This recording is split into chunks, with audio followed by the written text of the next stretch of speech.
hockey, the cool alternative.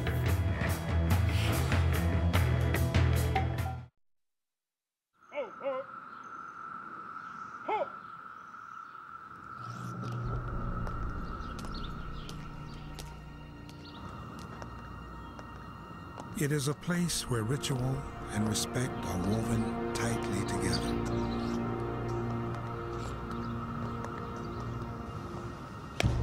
A place where soldiers move in unfamiliar ways. Stand easy. Where uncanny images arrest the eye. For an American, there is no more honorable place to be buried. And there is no more sobering place to visit. At this time, if you would, please stand as honors are rendered.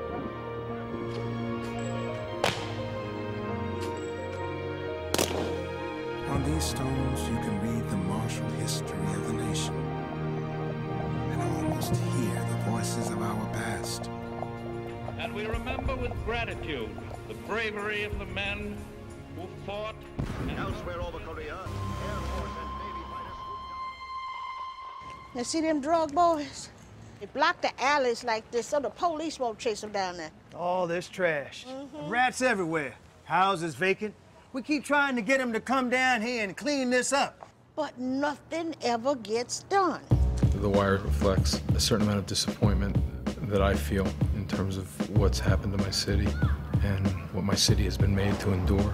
Violent crime is down, and our police department is working hard to keep it that way. Last night, another citizen was shot and killed. This time, the victim was a key witness in a drug case that had yet to come to court. They take a cool, hard look at the city of Baltimore, but it's obvious that they love it. It's a city in neglect. That's what it is, you know, that's what we're constantly showing. There are people that have nostalgia for the crack houses of The Wire as much as some people have for the tall ships. Baltimore is about more than what is depicted on The Wire. Most people come to Baltimore, they're in total shock that what they really see is not like what you see on The Wire. But The Wire does give a perspective of an element in our city that we constantly work to improve upon. Where am I going again? One of those neighborhoods between Oliver and Middle East. Middle East. Well, that's a good name for it. Fucking Fallujah. I represent some of those neighborhoods that are depicted in The Wire, and I see it firsthand. It is a real depiction, in my opinion, of what it's like in that type of environment. There's a lot of beauty in the city, a lot of pain, a lot of struggle, a lot of hope. It's a wonderful town with a lot of wonderful people, the majority of whom are not engaging in crime. As a Baltimorean, you know, I love to show things that are not going to be around for long. And in a way, for me, it's capturing a part of the city that nobody else really wants to capture. I care about the city, and I've come to feel like sort of an honorary resident of Baltimore. I love the city, and I love working here, and I feel like the stories that we tell are Baltimore stories for a reason, that we're not just using this as a backdrop. Started smoking when I was about 12, 13 years old. I started when I was 18. 19, 20 years old. I'm gonna say 15. I was 20. I was a teenager. That was cool. That was hip. Because everybody smoked when you have a cocktail. It was kind of a look. That was a thing of the era. You just smoked.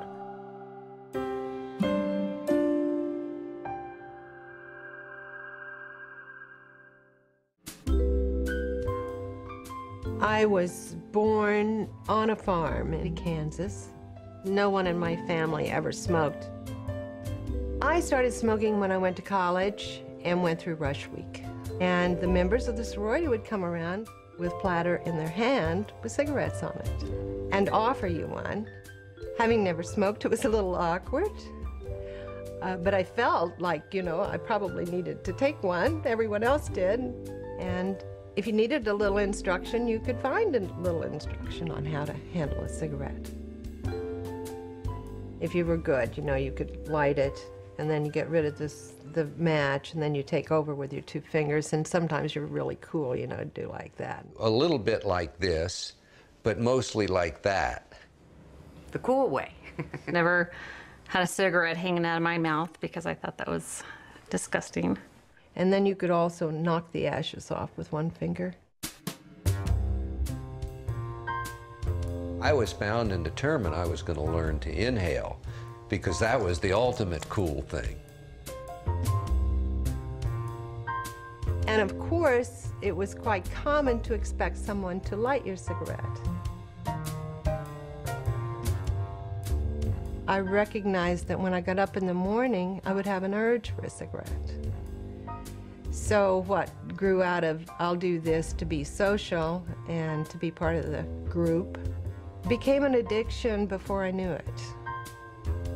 If you have a history of smoking, you did the right thing by quitting. However, your risk of developing lung cancer doesn't go away, though it is reduced over time by 50%, 20 years after you quit smoking.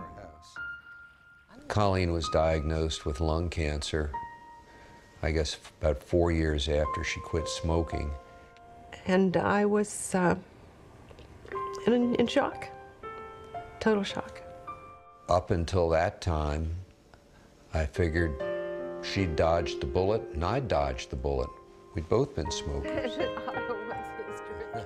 In 2006, we estimate that over 170,000 Americans will be diagnosed with lung cancer. 85% of these patients have lung cancer because they smoked. The vast majority of people that I meet quit years ago. When I first found out lung cancer, it had an absolute meaning. It was death sentence, nothing else. It was over. Hang it up.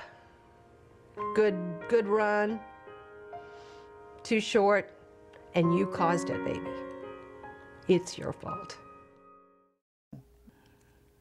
I started playing the blues and when I was about 13 years old. I played a dance when I was 13. And I started out there and I just kept on playing every day. He really is a national treasure, and you guys are in for a special treat. Honey Boy has been all over the world, played and influenced countless people. He's a National Endowment for the Arts Heritage Fellowship recipient, and we are happy to have him here today.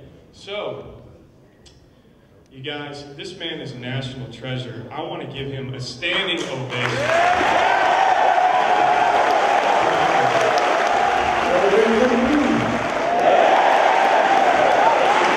When I was 17, I went out playing professional with Joe Williams on the road when I was 17.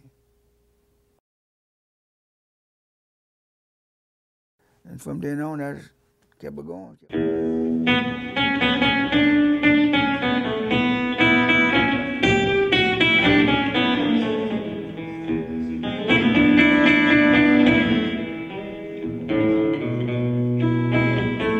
You know you told me, baby, you know.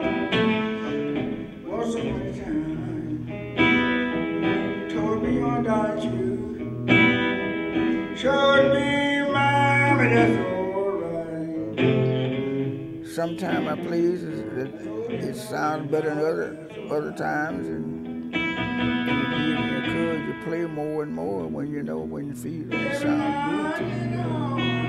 And everything you know, when you got a good sound to what you're doing, everything your songs will come to you, just roll it into, just pass it to.